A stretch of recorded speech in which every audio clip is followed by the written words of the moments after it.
Good morning to everybody. Today we have a good friend of us from University of UJAEN. Well, everybody knows that he has spent quite a few years with us in Granada as a student, a degree student, and then a postgraduate student. And he defended his PhD with us. As a good friend, he wants to talk today about horizontal Delaunay surfaces with constant mean curvature in product spaces. So please, José Miguel. Thank you very much. It's always a pleasure to come to Granada and to give a seminar. I mean, even though I'm sitting at home. But today I will talk about horizontal Delaunay surfaces, which is a problem that I started when I was doing my PhD in Granada. And all the things I'm going to talk about are based on a long-term project with Francisco Torralbo that, well, in the last years, we have produced several papers in this direction, which is essentially to study compact, possibly embedded or not, constant mean curvature surfaces in S2 cross-R, in the product of the sphere and the real line.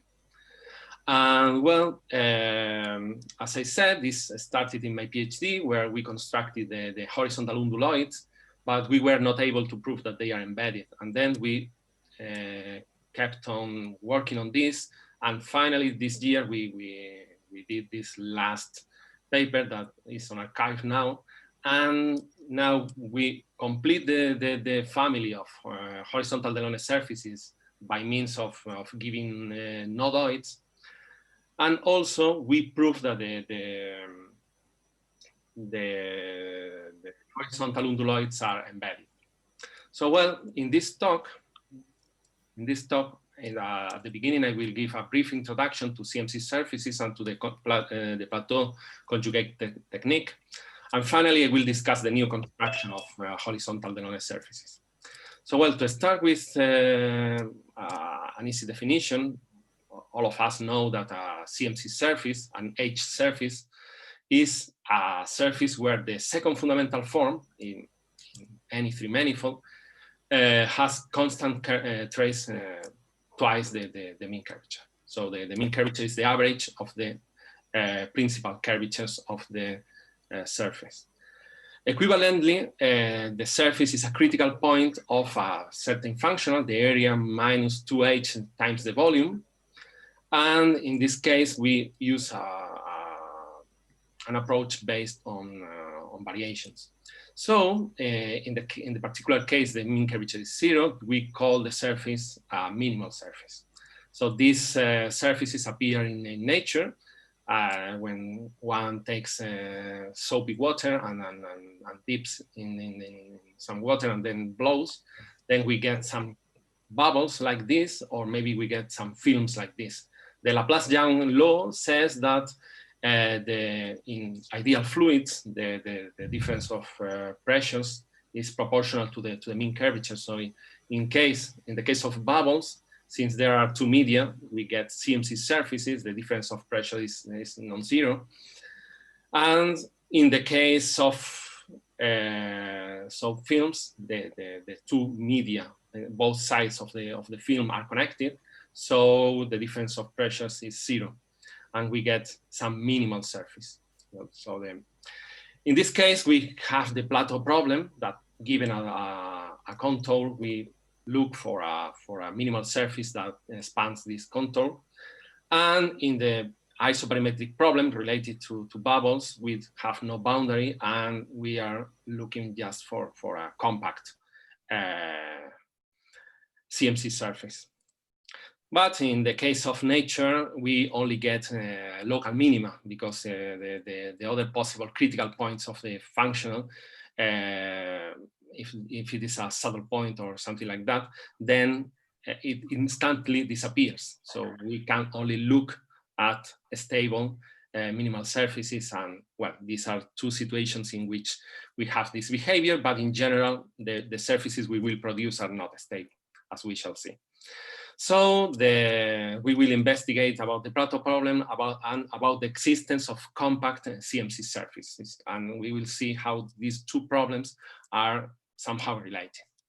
So in order to settle the problem I'm going to talk about, I will begin by saying that the Alexandrov reflection principle, the moving plane principle, implies that if I'm working in a product three-manifold, surface times R, then any compact embedded H surface must be a bigraph over some domain. That means that it is a symmetric surface with respect to a horizontal slice, and each of the pieces of the surface is a graph, and it is globally connected. So this implies, in particular, it is very well known that in R3 or in H2 cross R, which are two of the most symmetric cases, then any compact embedded H surface must be rotational invariant.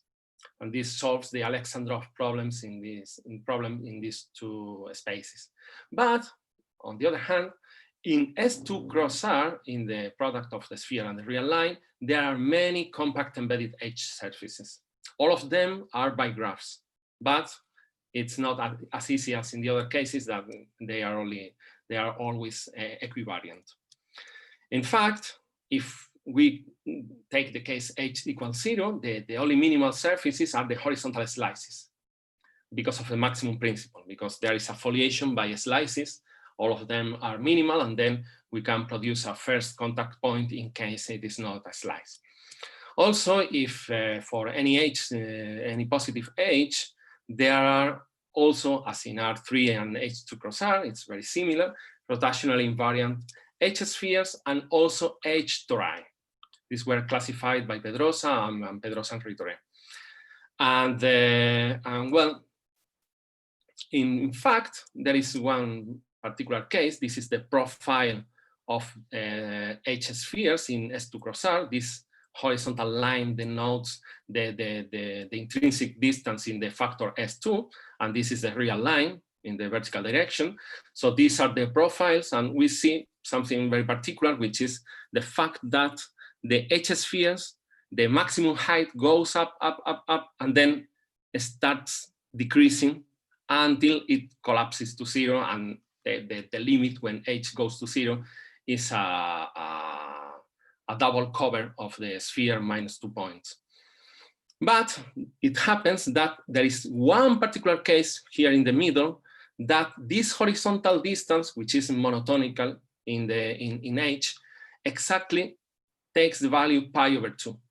And at this value, we can see here that the two spheres, this is the profile of the H spheres when one takes the horizontal slice S2 cross 0 and the factor R is taken in this direction.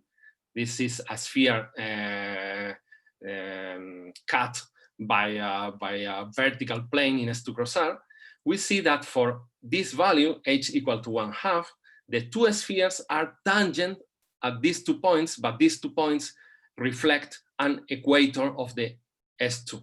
So we have two CMC spheres, two 1/2 spheres that are tangent along one equator. So this makes a big difference between surfaces with H bigger than 1/2 and surfaces with H less than 1/2. And this is not related to any notion of critical mean curvature, because in H2 cross R, we all know that H equals to 1/2 is another kind of special value and distinguishes the existence of compact H surfaces and the existence, for instance, of entire H graphs. Well, in this direction, if we go a little bit further than the equator, then we get that the domain, say the complement of the domain over which the sphere is a bigraph is convex, because this point goes beyond the equator. So the rest of the domain is convex, is a convex disk.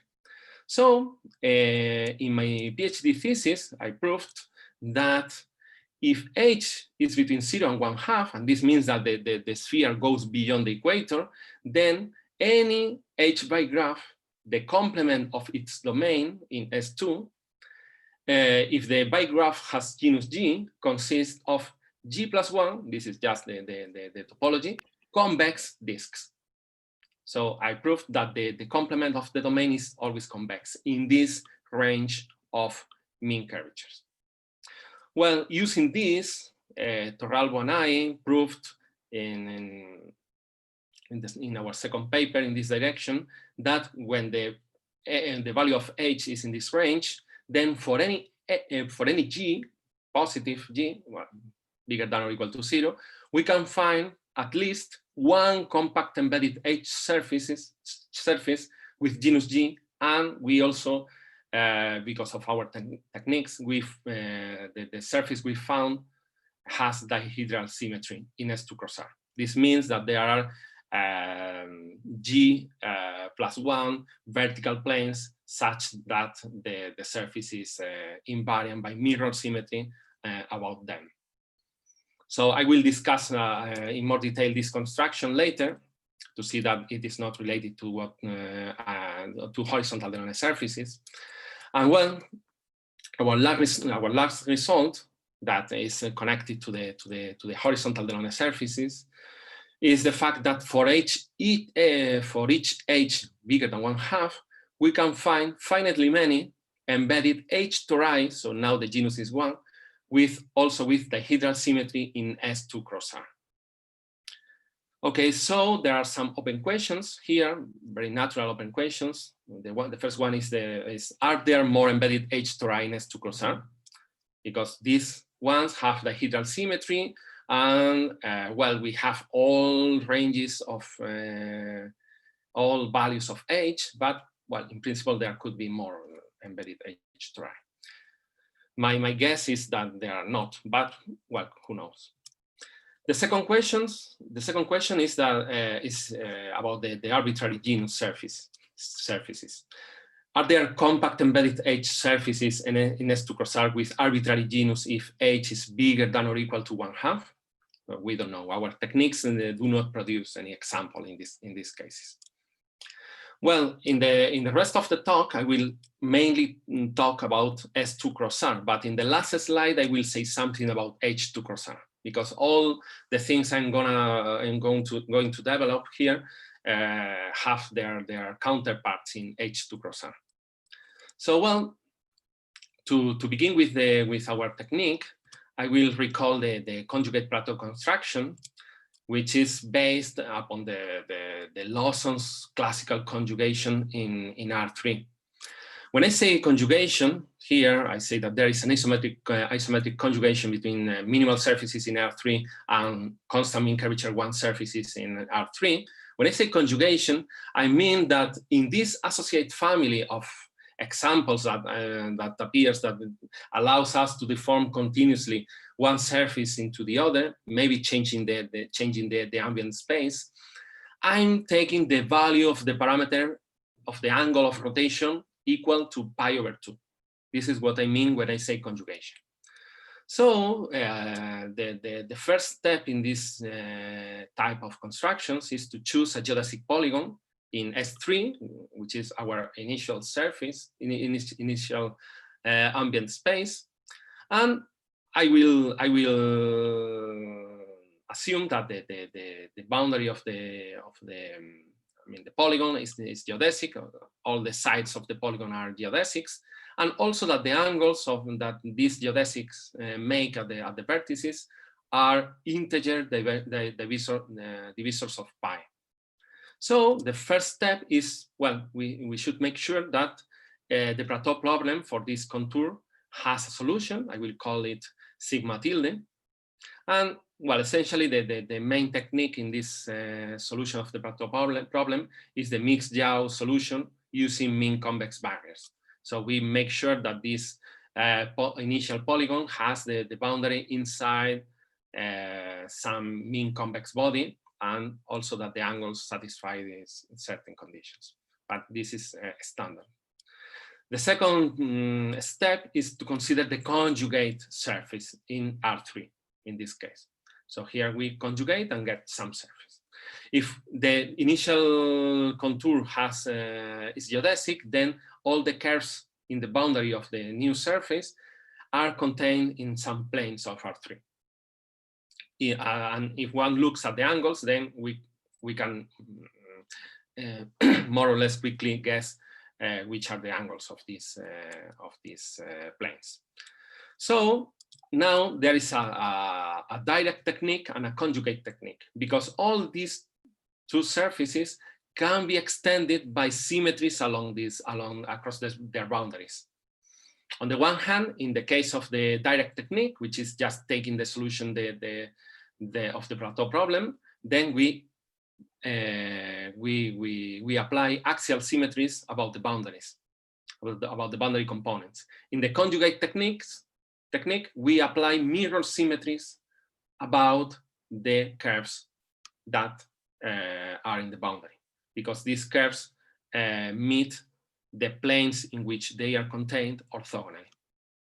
Okay, here we use the sparse reflection principle for edge surfaces or for minimal surfaces, and we also use that there cannot be isolated singularities at the vertices.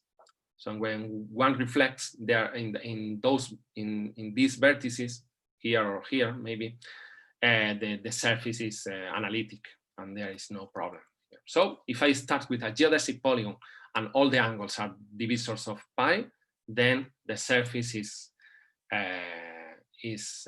can be completed.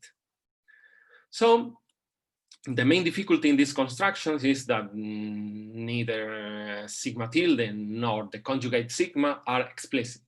So I cannot solve explicitly this plateau problem. I cannot apply explicitly the conjugation. So any desired property of the conjugate surface must be deduced from some property of the original polygon somehow. Okay, in order to illustrate this construction, I will just show the Lawson's doubly periodic edge surfaces in R3. The fundamental piece sigma looks like this. This is a picture taken from Lawson's paper, and it fits somehow this piece a triangle here in the domain of this double periodic lattice over which the surface is a pi graph. So this is one particular case of our construction in the case of R3. Okay, so in order to generalize this technique, I have to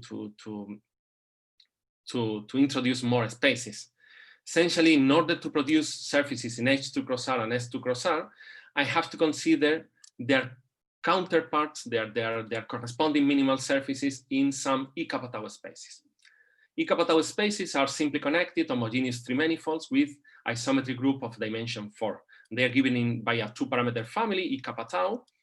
And well, we have this well-known table where we encounter the product spaces for tau equals 0. R3 in particular is a case of a kappa tau space for kappa and tau equal to 0.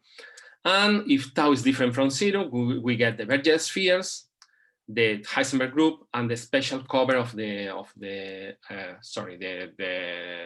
universal cover of the special linear group of matrices of order 2. So in fact, this picture gives a common framework for all Thurston geometries except for H3 or Sol3, because they don't have the same properties as the E kappa tau spaces. In fact, they don't have a unit killing vector field, because all E kappa tau spaces admit a killing submersion structure over the surface, the complete surface of constant curvature kappa, whose fibers, and this is the definition of killing submersion, are the integral curves of a unitary killing vector field. H3 or Sol3 don't have unitary killing vector fields. So the constant tau is some measure of the integrability of the horizontal distribution, the distribution orthogonal to the fibers of the submersion. So, well, here there is a natural notion of vertical and horizontal for curves or for surfaces, because vertical will mean tangent to the fibers or proportional to the killing vector field, and horizontal will mean orthogonal to the fibers.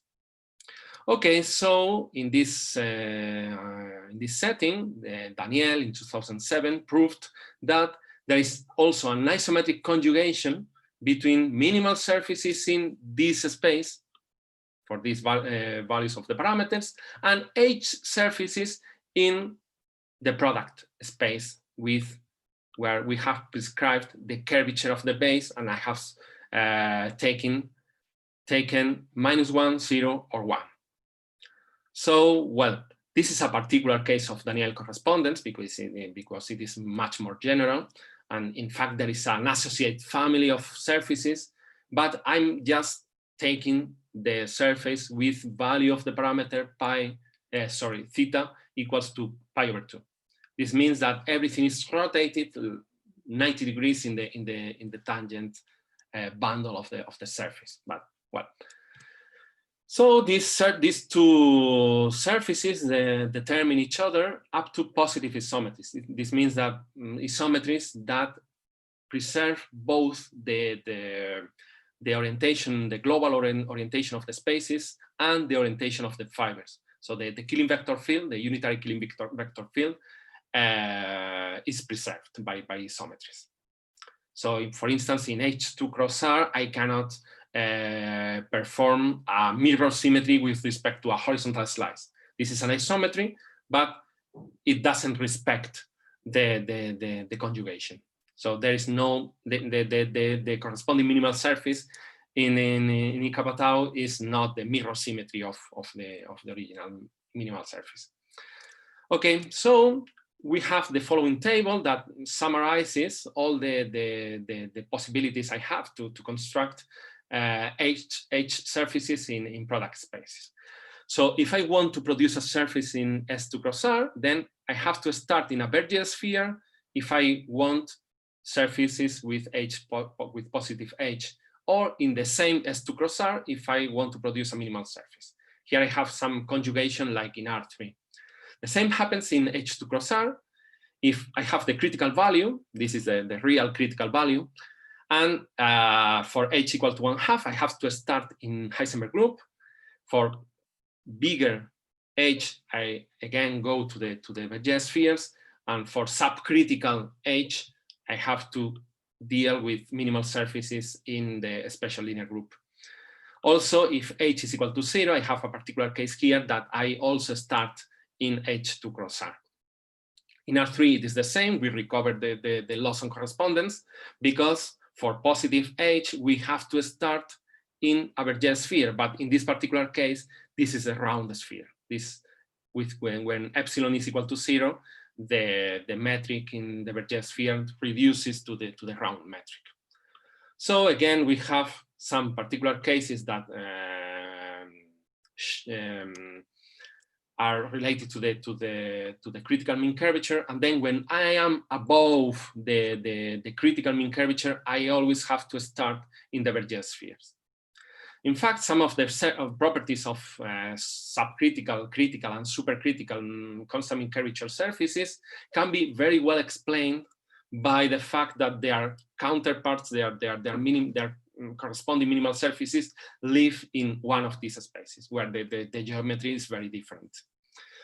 Okay, so in order to go to the construction, well, if we have two conjugate surfaces, I will denote them by just sigma tilde.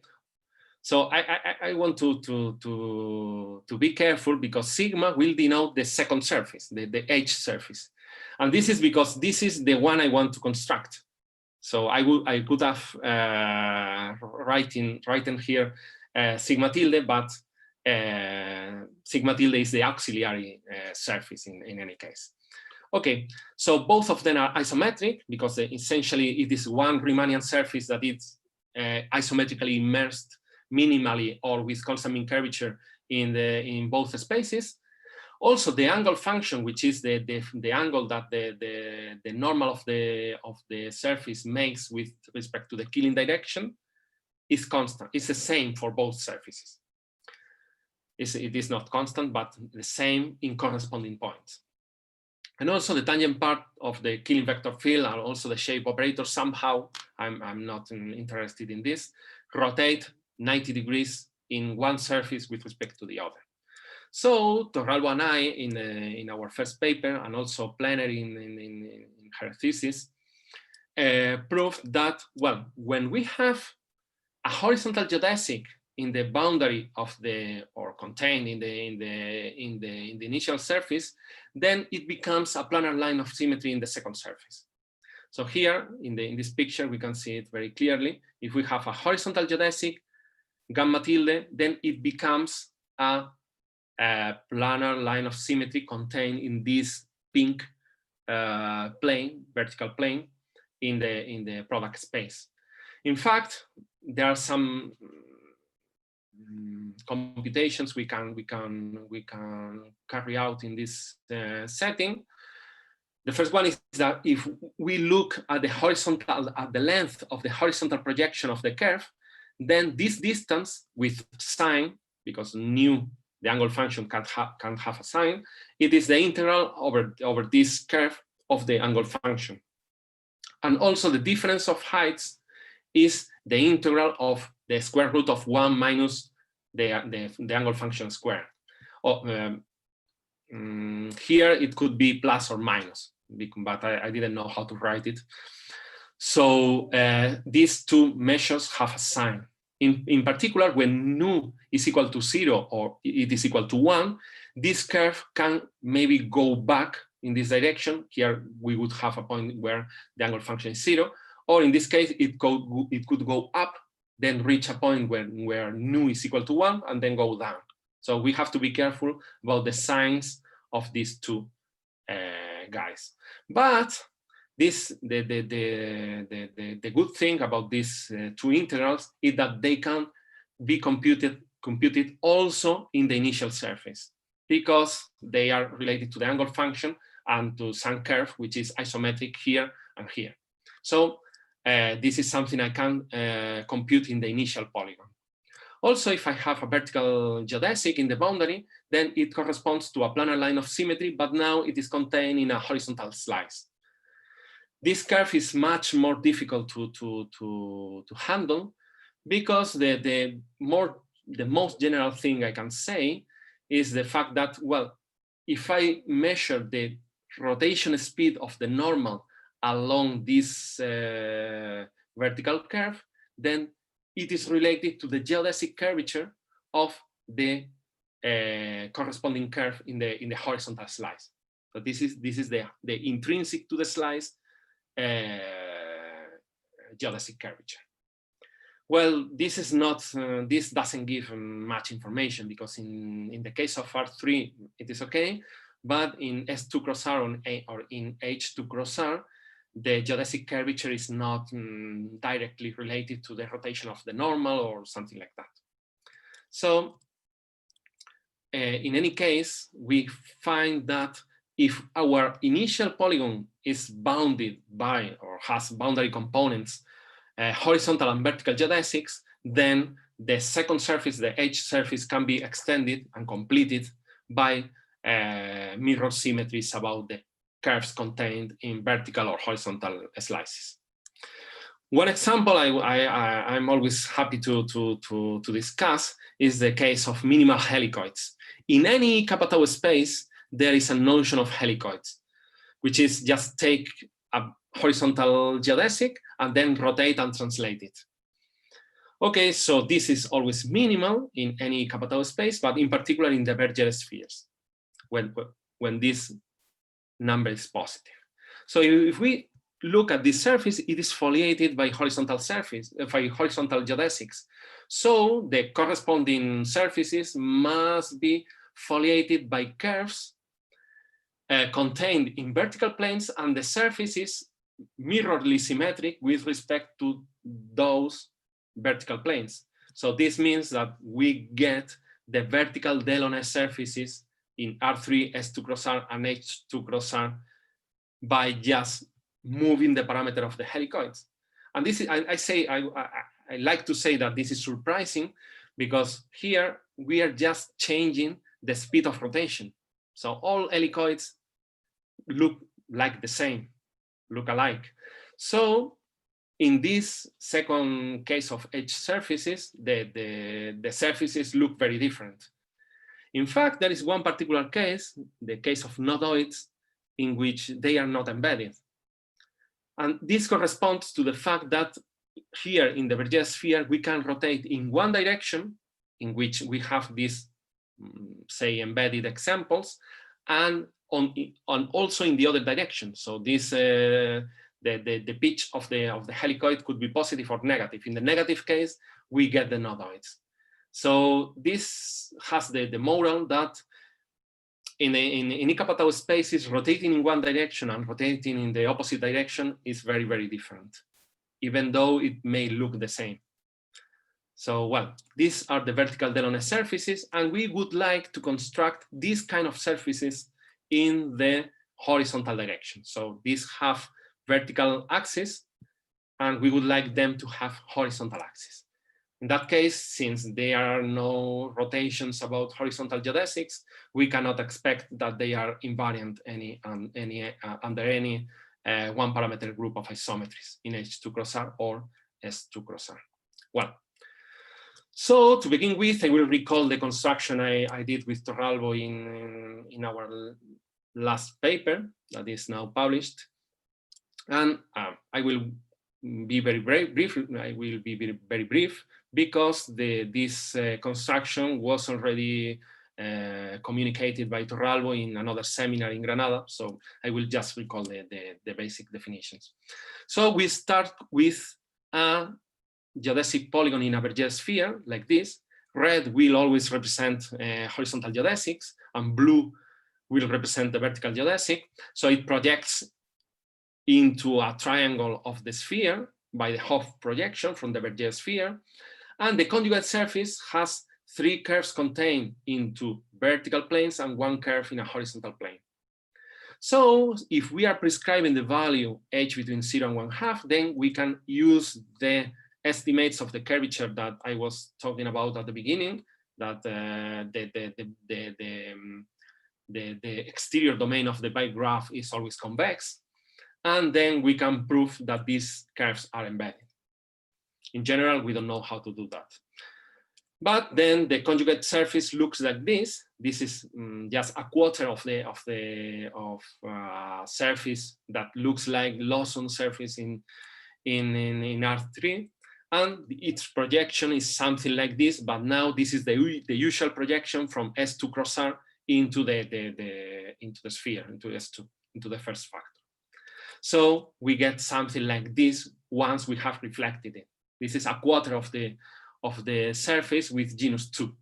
So in this case, we need, I don't know, maybe 24 pieces to complete the whole surface. But this is how it looks like when, as I said before, when we are taking the R factor going from the center to infinity in the normal direction to the sphere S2. Well, this polygon, as you can see, can only exist in Berger spheres, because otherwise the surface is different and we cannot produce it in other spaces. But this is the way we can produce arbitrary genus surfaces by just prescribing the angle here in our initial surface. Since they are isometric, the angle at this point is the same as the angle at this point. So we can prefix the angle here, and then we can prescribe the number of pieces we need to complete the surface. And then we can prescribe in turn the number of handles that we are adding to the surface. Okay, so now I will go to the new construction of horizontal Delaunay surfaces, which is, I would dare say, much more involved. And in order to do all the pictures, I will take the model given by Benoit Daniel of the Berger sphere, which is a local model, and it is R3 endowed with this Riemannian metric. So here I'm prescribing the bundle curvature equal to h and the curvature of the base equal to 4h squared plus epsilon. I will always assume that epsilon is equal to 1, but it can be either 0 or -1 or even any other value. In this model, the Riemann submersion is the projection to the first two components. And the Killing vector field is partial Z, is the unitary vector field in the direction of the third axis. Okay, so the construction is something like this. So I would like you to look at this last picture, which is, I think, this the easiest one. And we consider the following polygon. We take a horizontal geodesic H0, and then we take two orthogonal horizontal geodesics starting at the endpoints of this geodesic.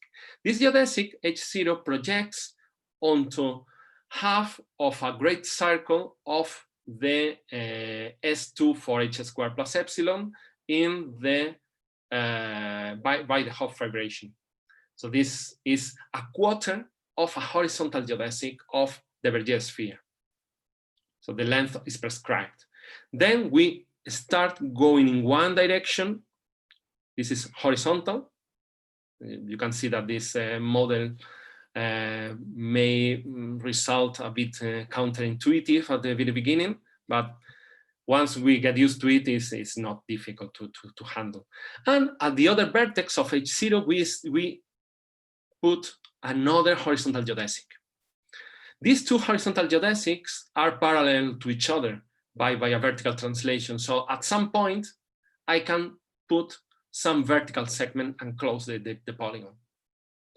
Okay, so this is this case, but now I can put this vertical geodesic at any other point of H1 or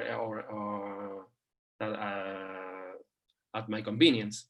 So if I start moving this point in this direction, I get something like this. This is maybe closer to this vertex. And then I move it further, and then I move it further until this point 1 tilde and 2 tilde coincide. And here I have another example. And then I can even move it in the other direction. So now H1 goes in the opposite direction as here, for instance. So I can place this vertical segment wherever I like. In fact, these two geodesics, H1 and H2, are helices in this model. So they are parallel everywhere at any point. So I can move it wherever I want. In fact, the last case will be this one in which I put the vertical segment just in between 2 and 3, in the sense that the length of H1 tilde and H2 tilde are the same. If I go further, I can do it, but I get examples that are isometric to these ones. So I would get the same examples, but rotated. So I will stop here at this point. So this point, I will call it lambda equals 0. And then lambda will be the parameter that reflects the angle that I translate along H1 from here 0. Here it is pi over 2. This is maybe pi. This is 3 pi over 2. And this is 2 pi. So that's why I have one parameter, which is exactly where I place the vertical segment. In fact, I recovered two very well-known examples. This lambda equals 0 is a minimal helicoid, one of those I presented before, but not centered in the Z axis, but centered in this vertical axis. Also, this lambda equals to pi over 2 is very well known, and this is say 1/8 of a minimal sphere. And also we encounter other surfaces. For instance, for lambda equals to 3 pi over 2, which is this case here, is we recover one of the Lawson examples, eta 11, I think it was eta 11. But in this family, there are more examples that were well known in the case of the round sphere. And now, well, they were also generalized by Torralbo in the setting of Berger spheres, and now we recover them. But our interest is to conjugate these surfaces. So first of all, we have to solve the plateau problem. So in order to solve the plateau problem, we consider this vertical cylinder, which is a minimal Clifford cylinder. This is the pre-image of a great circle of the two sphere in the base of the submersion, and they are minimal. And we also consider the helicoid that is depicted here in gray. So using these two minimal surfaces as barriers, we can employ the mix and yaw technique to solve the plateau problem. Okay, so in these cases above here, we have the boundary is a niche graph. This means that it consists of horizontal and vertical geodesics projecting onto the boundary of some domain. And then the solution is unique, and it is a graph. This is also well known. But in the case of lambda bigger to pi over 2, this is not the case. In fact, the points of H2 and H1 project onto the same point. So the solution cannot be a graph. But quite luckily, and this was one of the advances of this paper, we discovered that the boundary is always a niche graph in the direction of another Killing vector field, which is this one in the model. This is just a helicoidal motion, keeping invariant H1 and H2. So this gives rise to another Killing submersion structure. Now the Killing vector field doesn't have constant length. But the same techniques for niche graphs can be applied to this new setting. In fact, sigma lambda for all lambda is the solution for this Killing submersion structure to a Dirichlet problem of this kind over half a disk. Half a disk is the disk here in the base. And now you have to imagine that this vector field acts by isometries on this orbit space. And now we are prescribing the value 0 along this, which corresponds to H0, and some continuous value here. So applying the same techniques for niche graphs in Killing submersions, we get that the solution is unique as a graph. And also we get that it is stable, which is important in the subsequent arguments. So my moral here is that understanding the model is crucial. And I would like to make some comment, which is the fact that we rewrote this paper 3 times, because each time we changed the model, we could prove better things. And the last attempt was this one, in which we are able to describe the whole family with only one model and one case, say. Okay, so in order to discuss the solutions, the first thing we have to do is to analyze the angle function. In the case of lambda between 0 and 1/2, we have some picture like this. This is just the schematic picture. Horizontal, horizontal, horizontal, and vertical. Then the only vertical points in the solution of the plateau problem are those in the vertical geodesics. And the horizontal points, I'm prescribing the angle function equal to the negative angle function. Here you can see some arrows indicating the normal at these points. The points where nu is equal to -1 and only 2 and 3, where 2 horizontal geodesics meet. So they are horizontal points. Okay, so this can be done by comparing with vertical surfaces and horizontal surfaces. In fact, in the case lambda bigger than 1/2, now we have some curve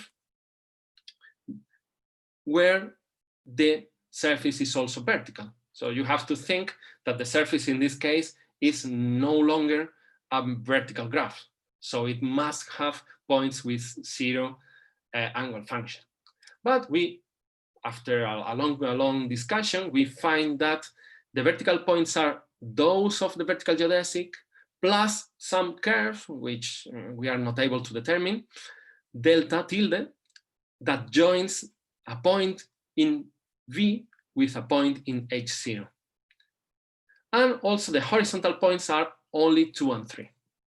In fact, to prove the existence of this curve delta tilde, there is a lot of work behind this assertion.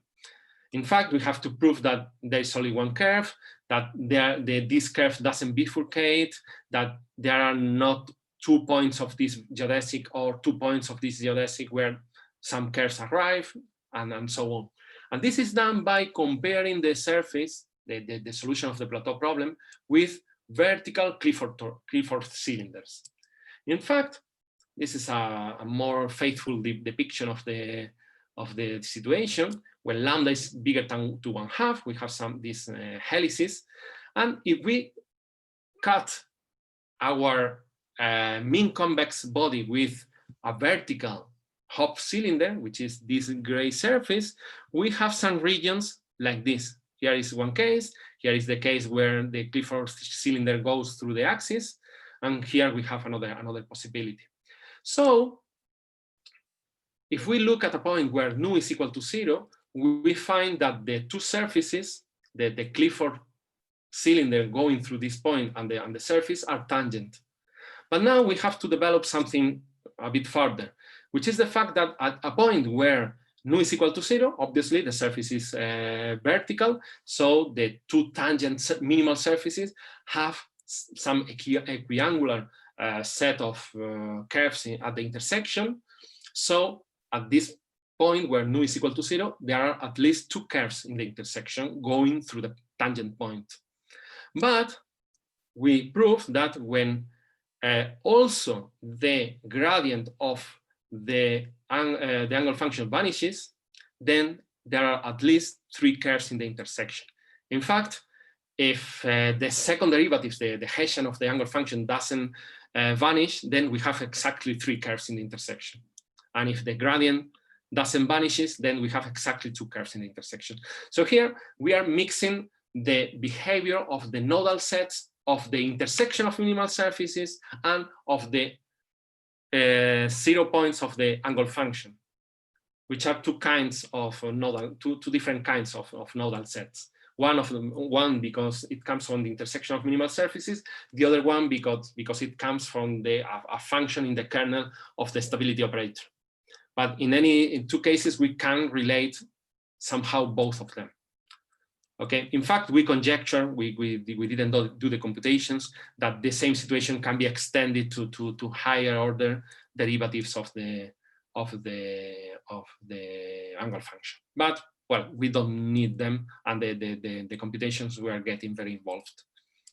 Okay, so now we have a good picture of how the angle function behaves in this situation. So we can conjugate, use the analysis of the horizontal and vertical components. Well, in the case lambda equals to 0, this is explicit. This was coming from a horizontal, from a vertical helicoid. So we have some equivariant surface, which we find that it is an equivariant and invariant tori, an invariant torus. So it is invariant by translations along this geodesic. In the case of S2 cross R, these are rotations. And in the case of H2 cross R, these are hyperbolic translations. Well, in the intermediate case between 0 and 1/2, we have something like this. We can draw very well the red curves because we know very well the angle function. But the vertical curve, we don't know what it does. Well, in the limit case, lambda equal to pi over 2, we have an invariant H sphere because it came from an invariant minimal sphere in the other case. So we also have the case of nodoids, and now the curve delta that appeared in the previous discussion is precisely the function along which the nodoid reaches its maximum extent, and then it goes back to meet the vertical plane. So the depiction now is very nice, and we also have some monotonicity properties of these lengths that are here. So all these lengths depend monotonically on the parameter lambda. We have to be careful because they are signed lengths. In fact, here, for instance, in this mu1 goes from some value here to 0, and then it goes back as positive, because here now at the point 2, the angle function changes sign in this situation with respect to this situation. So, well, but in any case, it goes to 0 and then it diverges to infinity. Also the lengths of the projections, and very surprisingly, the lengths of H0 and V remain constant. They do not depend on lambda. And also, surprisingly, they are the same lengths as those for vertical Delaunay surfaces. So it's some kind of invariant. Okay, so it remains to prove that these surfaces are somehow embedded. Well, the classical technique in proving the embeddedness is to show that the projection is one-to-one of the boundary. So then we apply maximum principle and we get that the projection is also one-to-one into the interior, but it's extremely difficult to handle this vertical curve. In fact, we were able to prove a lot of properties of this curve, a lot of estimates, but no matter what estimate we proved, there was always a case in which we didn't know how to handle. So now it comes in handy the existence of another direction in which the surface is a graph, this direction of the vector field x tilde. So, well, in order to analyze the embeddedness, I will start with my minimal surface, and I have the fundamental piece, the conjugate fundamental piece here. Well, as I said, this surface is a graph, the interior of the surface is a graph in this direction of x tilde. And also the points of the boundary where this vector field is tangent to the surfaces, I have written them, I have drawn them in orange. So it is tangent to the surface along H1 and H2. So in the corresponding fundamental piece, these orange components correspond to these two curves. Okay, so now we reflect the surface producing what I call the fundamental annulus.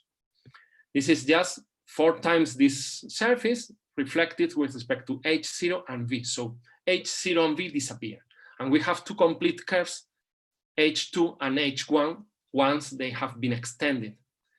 Then we also have this line here, gamma, which is a geodesic of H2 or S2 cross 0, that I will call the axis of the surface.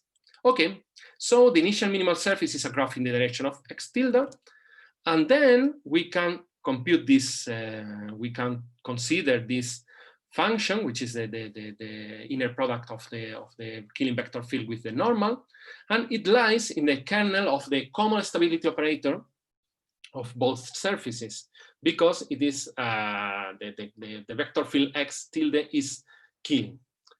And also there are some computations behind, but it extends to a function in the fundamental annulus by symmetries along these two geodesics. So this function u tilde that lives here can be considered globally here as a function in the kernel of the stability operator. I recall that Benoit Daniel proved that conjugate surfaces, or in general sister surfaces, have the same stability operator. So since it vanishes along the boundary of the domain of this compact fundamental annulus, it gives that the first eigenvalue of the stability operator is exactly 0, because this function doesn't vanish in the interior of the fundamental annulus. So now I would like to identify this function here in M2 cross R. So I consider the Killing vector field in M2 cross R coming from translations along the axis. And I consider the function, the corresponding function, also in the kernel of the stability operator, associated with this Killing vector field. And this function also vanishes on the boundary. Why? Because these translations along this geodesic, the orbits of this of the actions of the action of this group of isometries are orthogonal to both the plane containing H2 and the plane containing H1. So I have another function in the kernel of the stability operator that vanishes in the boundary. So the classical elliptic theory says that one of them has to be a multiple of the other. And then in particular, we can find some constant that relates U and U tilde. U tilde doesn't vanish, so I write the constant here. In particular, this function has a sign, and we can conclude that A lambda, the fundamental annulus, is a multigraph in the direction of X.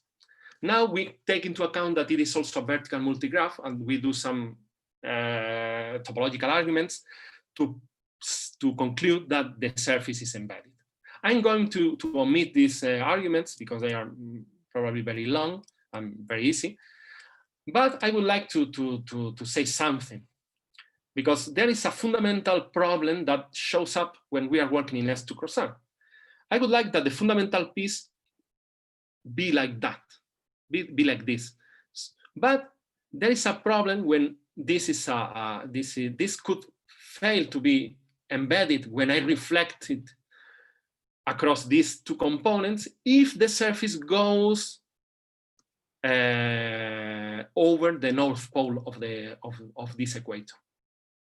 So when I reflect this is embedded, this is very nice, but the reflection is not embedded, of course. So I would like this to be like this.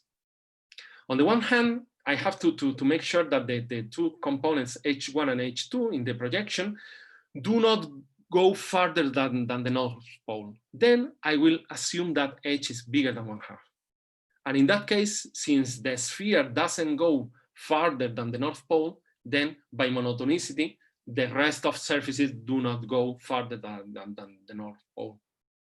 Okay, once this is ensured, then if an interior point goes over the north pole, like in this picture, then at the point of the surface projecting to this point, the function U would have a 0 because the vector field X vanishes at the north pole. So this is a contradiction because the function U has sign in the interior of the surface. Okay, and even on V it has a sign. So we conclude that this situation cannot happen. Okay, so now we have to fit the length of H0 such that this length is an integer divisor of half of the length of gamma, in such a way that when we reflect, we get a compact embedded surface. So in this case, we can analyze the moduli space of all horizontal Delaunay surfaces in terms of two parameters. On the one hand, the mean curvature, H, and on the other hand, M, which is the half of the number of fundamental pieces we need to complete the equator. So you have to imagine that I need an even number of pieces to complete the surface because the H2 and H1 are different. So I have to double the surface first, and then we can reflect it as many times as I like. Even though I say this is the number of fundamental pieces, in fact, M can be a real number because maybe the surface doesn't close in the first time, or maybe it never closes. So the picture of the modular space is something like this. In red, we have the cylinders, the invariant cylinders, which are the limits of the family, in which the relation between H and M is given by this formula here. Also, when we start moving lambda and M depend monotonically on each other, so this is why I can reparameterize in terms of M, then I get the unduloids. Then I reach the spheres, and then I reach the nodoids. And here, below the cylinders, there is nothing. Okay, there could be something symmetric, but we would get again the same surfaces for negative lambda. So the important thing is that due to all this analysis of the embeddedness, we can prove that for integer values of m, which correspond to these dotted lines here in the region of onduloids, we get embedded H to I with dihedral symmetry group dm. So these are symmetries in the vertical direction.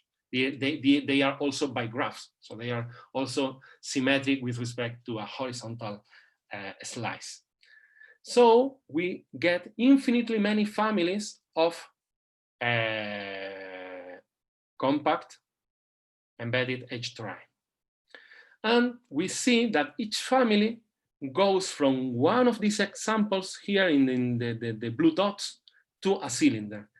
The examples in blue dots represent a stack of tangent H spheres that whose lengths, whose widths are an integer divisor of the length of the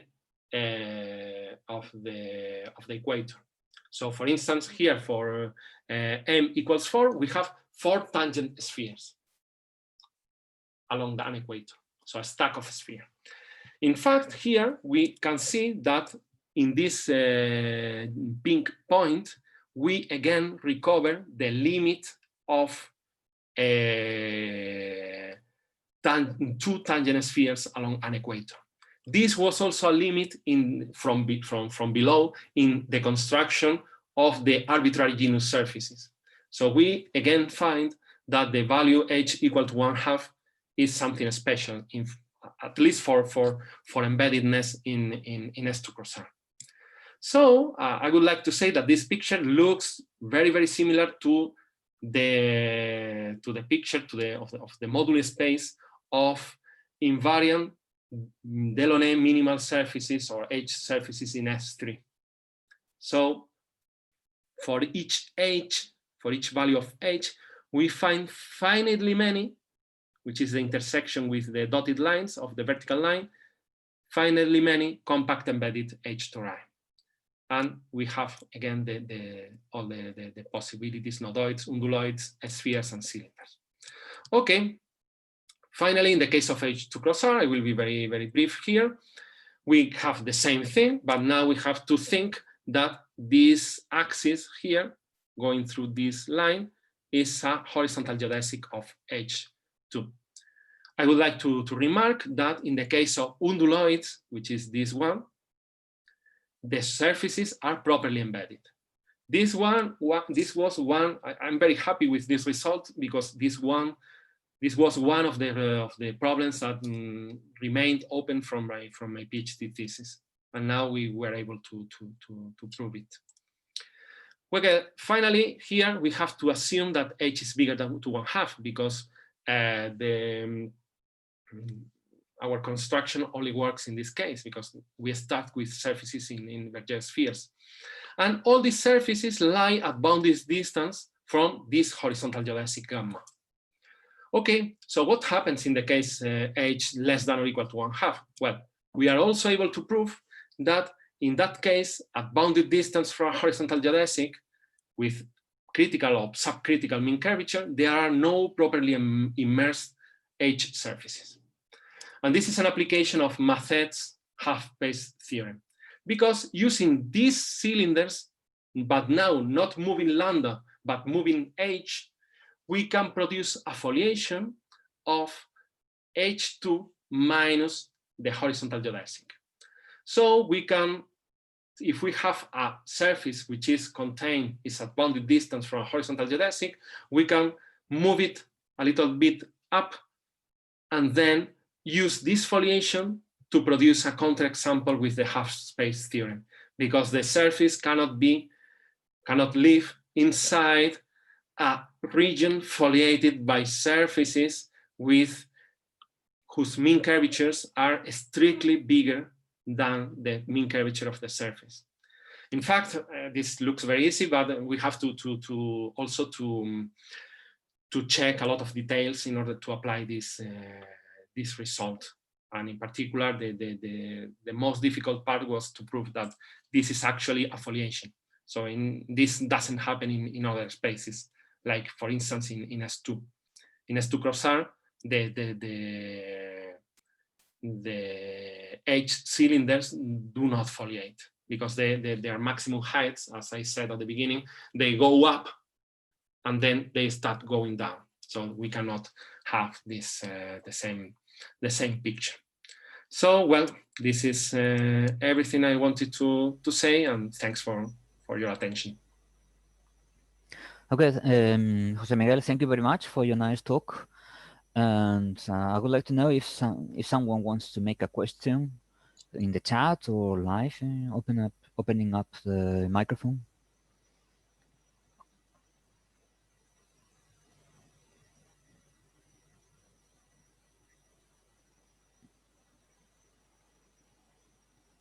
Well, if nobody wants to make a question, we're gonna try an experiment. Sorry, I have to do this, but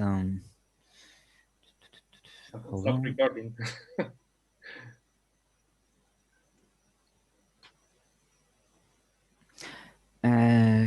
Well, could you please close the presentation for a second? Yes. Okay, I'm gonna. Just a second. And now where it is. Okay, let me see this.